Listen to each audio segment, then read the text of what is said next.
V galérii Provinčný dom sa v týchto dňoch premiérovo prezentujú 17 profesionálni výtvarníci a dizajnéri zo Slovenska i Poľska. Tvorivé medzinárodné zoskupenie umelcov má na svedomí Poľský klub na Slovensku, ktorý výstavu pod názvom Euriart zorganizoval spolu s mestom a spoločnosťou Marmon. Zaujímavý výstavný počin je výsledkom medzinárodného workshopu Euriart. Už 4. rok ho úspešne zastrešuje práve Poľský klub na Slovensku, ktorého spriaznenou dušou je docent Košickej fakulty umení na katedre dizajnu Tadeusz Blonský. Chcel som, żeby sme sa stretávali ľudia, ktorí sa dobre rozumieme.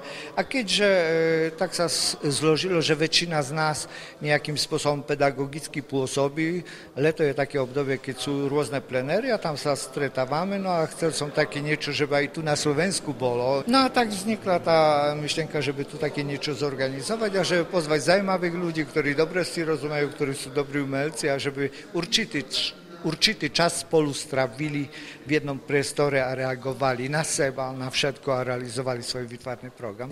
Nosným motívom uplynulého tvorivého plenáru bolo znamenie času, zverokruhu, doby, stopy, svetla a identity.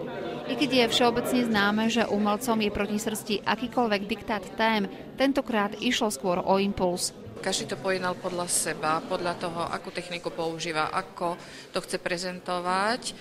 Takže možno, že sa pozrieť na to inými očami, že nevnímať len ten znak ako grafický znak, ako niečo, čo niekto pochopí, že značka, teraz to je značka firmy, značka na ceste, alebo znak na ceste, ale že ten znak je aj farba, je to línia, je to bod, je to chvíľa, je to vlastne prežitok, ktorý interpretuje nejakou formou ten výtvarník. Medzi rozmanitými dielami 17 autorov sa nachádzajú aj maľby na hodváb od odevnej dizajnérky Štefánie Gajdošovej-Sikorskej, rodáčky zo Starej Ľubovne.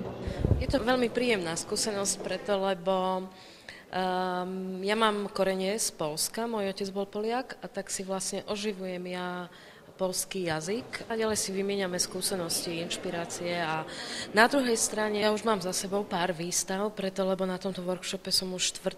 krát a každý rok je asi okolo 5-6 výstav.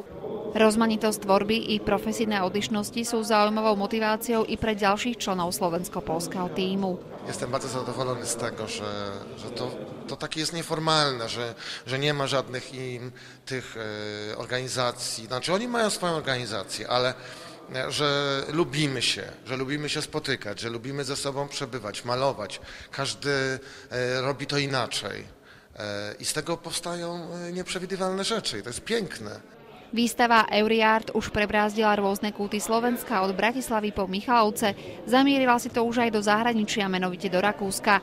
Ak chcete byť pri premiére umeleckej konfrontácie tvorivej skupiny ľudí, určite sa vyberte do galérie Provinčný dom. Výstava tam potrvá do konca februára.